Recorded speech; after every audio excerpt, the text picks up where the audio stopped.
Pronto. Sejam bem-vindos. Obrigada. Olá, eu sou a Maria. E eu sou o Davi. E nós todos aqui somos a energia da Terra. Bem, eu vou começar a pedir... Desculpa, eu tô um pouquinho nervosa, então eu tô com uma colinha aqui para lembrar os dados certinho. Mas vamos tentar seguir da forma mais natural possível. Então, eu vou pedir para vocês começar imaginando esse lugar aqui que a gente está, o Museu da República, sem nenhuma árvore. Vocês conseguem imaginar isso? Como seria aqui sem nenhuma árvore? A primeira coisa que me vem na cabeça é que ele não seria tão bonito, com certeza, sem nenhuma planta, sem nenhuma árvore.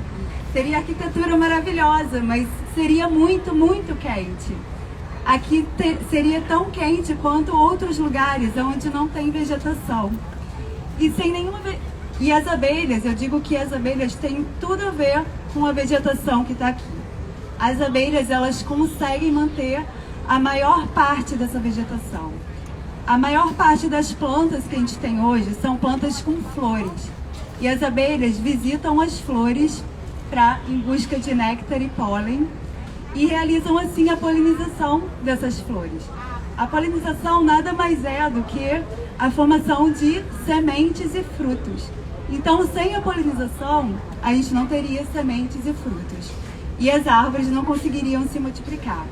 Essa é uma das principais coisas que aconteceria se as abelhas fossem extintas, né? Então, a gente sempre,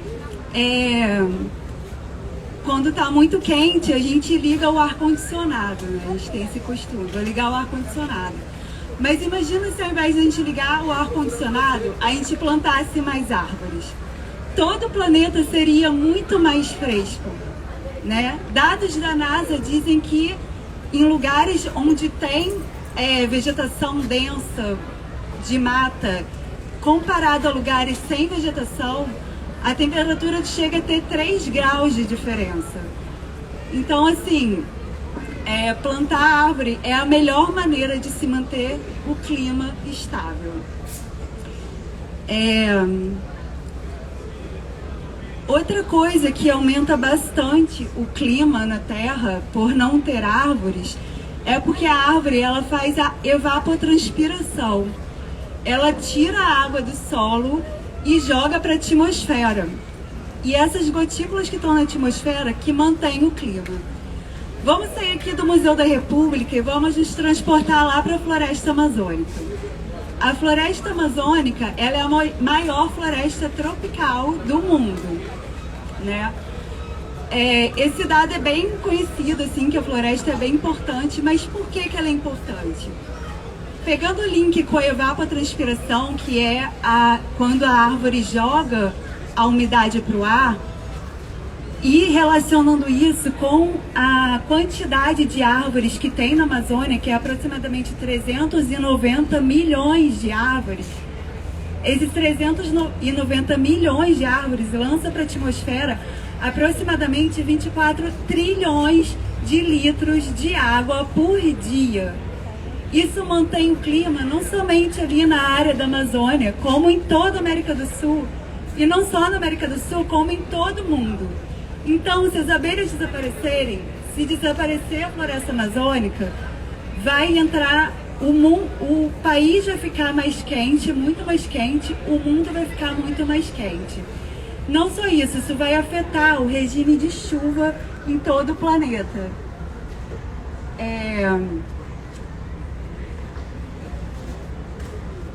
A cada 1 grau que aumenta em 20% o consumo de ar-condicionado. Você imagina isso no mundo agora, onde todos os efeitos globais de aquecimento global está só aumentando. Além disso, o papel das árvores é também estocar carbono.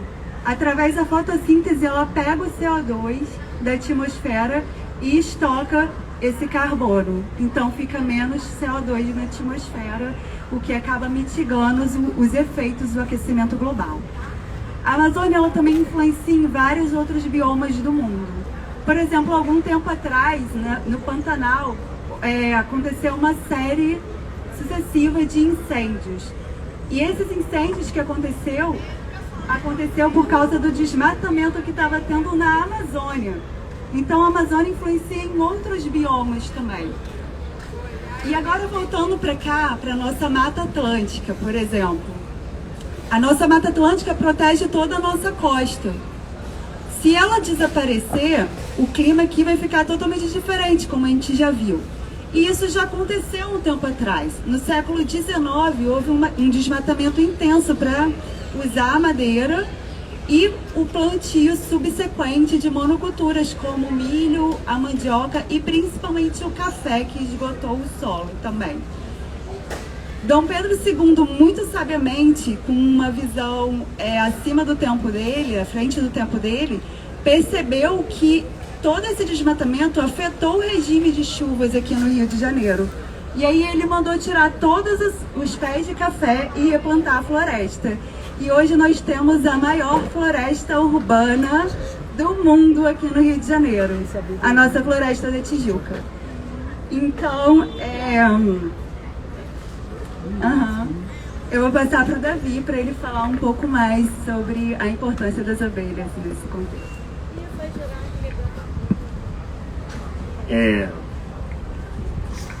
Aproveitando esse gancho do café aqui, né? Quem é que não gosta de um cafezinho? Seja esporadicamente como eu, ou tipo 3 vezes por dia, que nem a Maria, ou às vezes 10, 20.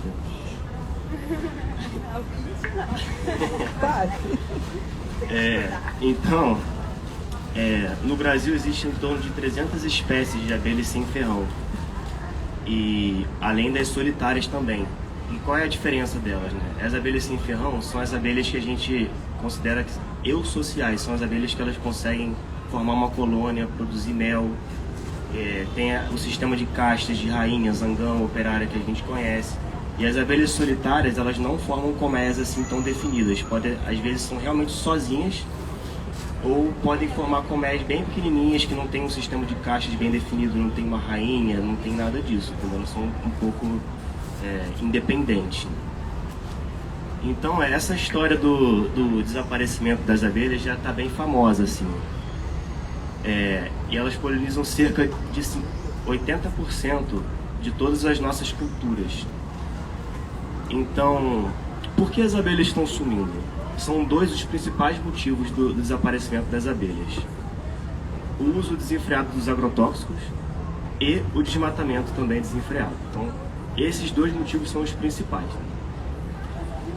Os agrotóxicos, eles contaminam as abelhas tanto pelas nuvens de pulverização que batem nas abelhas, elas podem morrer instantaneamente, ou pior, levar esse veneno para a colmeia e matar muito mais do que só ela. Ou ela nem precisa pegar o agrotóxico nela, fica em resíduos nas árvores, nas flores, e quando elas vêm coletar esses resíduos, elas levam para a colmeia e pode acontecer exatamente a mesma coisa: ou ela morre no caminho, ou ela leva para lá, que é pior ainda, ele mata outras abelhas, pode matar a rainha e o enxame pode morrer. Que absurdo. E o desmatamento, né? São 3 motivos principais do desmatamento: a urbanização, a expansão de novas áreas de pecuária e agricultura. Então, o desmatamento, ele acaba acabando com as árvores, ele acaba com os recursos das abelhas. Então elas não têm mais o néctar, nem o pólen e nem as resinas, que são os 3 recursos que elas usam. Inclusive, sobre desmatamento, a Maria tem alguns dados para passar também, né? Você lembra dos dados? Segundo a FAO, que é Food Agriculture Organization da ONU, no ano de 2018 a gente teve uma quantidade de aproximadamente 10 bilhões de dólares em importação de agrotóxicos. E em 2022 o Brasil bateu o recorde em desmatamento da Amazônia. Ainda segundo a ONU, né, em 2050, segundo estatísticas, porque se você não aprende que no meio urbano você tem que ter árvores também, na sua casa você tem que ter árvores também, você tem que começar a construir pensando na absorção do solo. uma cidade onde tem asfalto, não tem árvore para absorver a água que vem, a probabilidade de ter enchente é muito maior do que num lugar onde não tem. Então, várias dessas catástrofes viriam juntos. Então, voltando aqui aos recursos das abelhas, né? Pólen, néctar e resina são os recursos que elas tirariam das matas para sobreviver. E o que elas fazem com isso exatamente? O néctar é a parte energética das abelhas, então também elas transformam o néctar em mel, que todo mundo conhece, né? E o mel é um produto assim, riquíssimo em diversas coisas, em antioxidantes, minerais, vitaminas e principalmente em açúcares, por isso que é a parte energética delas. E o pólen já é a parte proteica delas, então elas usam para toda a formação da estrutura de uma larva, virar uma abelha e tal. O início das transformações hormonais delas precisam do pólen. Então o pólen também é um elemento riquíssimo em minerais, em vitaminas, antioxidantes e também um probiótico, né? Mais do que o mel das abelhas sem ferrão. Depois a gente vai entrar mais em detalhes. Mas só o mel das abelhas sem ferrão é um probiótico. O mel das abelhas com ferrão não é um probiótico. Viu? Então, como elas polinizam a maior parte das nossas culturas, sem elas nós teríamos muitos problemas na produção de alimentos, né? Eu separei algumas culturas que eu lembrei aqui que são bem dependentes das abelhas. Eu vou ler aqui para vocês, né? Para vocês verem. E tem muito mais do que isso, tá? Só o que eu lembrei rápido aqui. Então, acerola, café, açaí, maçã, maracujá, pitanga, morango, cacau, citros como limão, laranja, tangerina, jabuticaba, castanha do Pará, melancia, melão, cajá, cupuaçu, entre muitas outras. Então, assim, 80% não é à toa que é 80% que elas polinizam, são muitas, né? Então, para evitar a extinção em massa, não só de vegetais, como também de animais herbívoros e carnívoros, e até mesmo a nossa extinção humana, inclusive tem uma frase atribuída a Einstein, que ele fala: se as abelhas desaparecessem hoje do nosso planeta, nós seres humanos só teríamos mais 4 anos de existência. Não sabemos se foi realmente Einstein que falou essa frase, mas é atribuída a ele e a gente gosta dessa atribuição. Já sabia que foi ele. Mas é importantíssimo. Pois é. Então, assim, nós precisamos mudar esse panorama, né? E agora uma pergunta fica no ar. Como que nós podemos mudar esse panorama? O que a gente pode fazer hoje para mudar isso? Então, e o melhor jeito da gente mudar isso é expandir as áreas verdes. Então, o melhor jeito de mitigar esse problema seria plantar e expandir as áreas verdes. Então, a construção de agroflorestas são perfeitas nesse sentido, mantendo a produção de alimentos e a arborização também, conectando os fragmentos florestais e formando uma continuidade do verde, né? E nós aqui da Energia da Terra também implementamos jardins agroecológicos, unindo o paisagismo com as abelhas sem ferrão. E jardins agroecológicos porque assim, tem que ser jardins orgânicos, né? Como a gente vem dizendo, os agrotóxicos e as abelhas não combinam. Então não dá para ser um jardim convencional ou nem uma produção convencional. E além desses jardins, a gente também implementa comércio nos sítios de produtores, né? Também orgânicos, como eu estava falando. Melhorando a produtividade deles no tamanho, qualidade e quantidade de frutos e sementes que eles produzem, além de diversificar a renda deles com os melhoprodutos também. Né?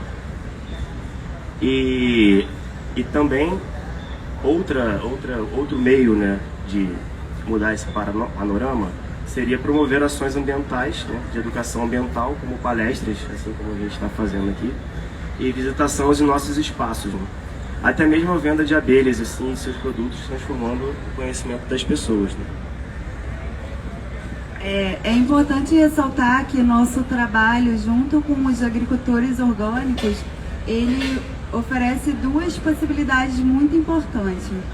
As abelhas, além de melhorarem a produção do que ele está cultivando ali, açaí, café, o que for, elas vão polinizar até mais ou menos 2 quilômetros de raio em volta daquela plantação.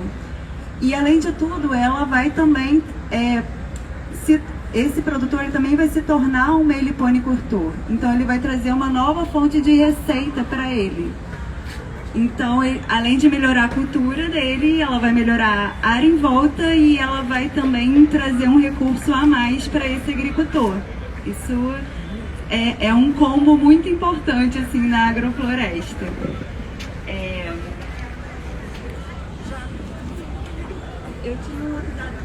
80% dos vegetais com fruto são polinizados pelas abelhas.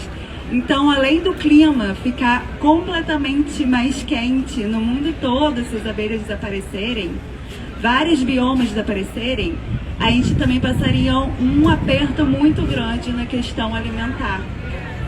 E assim, quando a gente pensa em produção de alimento com agrotóxico, a gente não está pensando no ecossistema como um todo, porque além das abelhas, outros insetos também polinizadores sofrem com isso. Não só as abelhas fazem a polinização, as borboletas fazem a polinização, os besouros, os morcegos, os passarinhos. Vão ter os herbívoros que se alimentam dessa fruta que também vão desaparecer. Os carnívoros que se alimentam desses herbívoros também vão desaparecer. Então, o mundo, se ele não acabasse, ele certamente seria muito diferente do que a gente vê hoje aqui. E com certeza, eu posso te dar certeza que ele é muito melhor com as abelhas.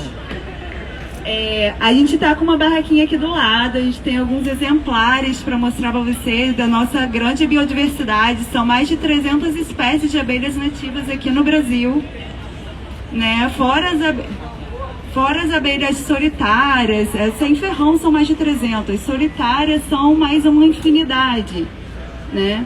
Então, a biodiversidade no Brasil ela é gigantesca, uma das maiores do mundo, não só em abelhas, mas em os outros seres vivos, né, que compõem a nossa biodiversidade aqui.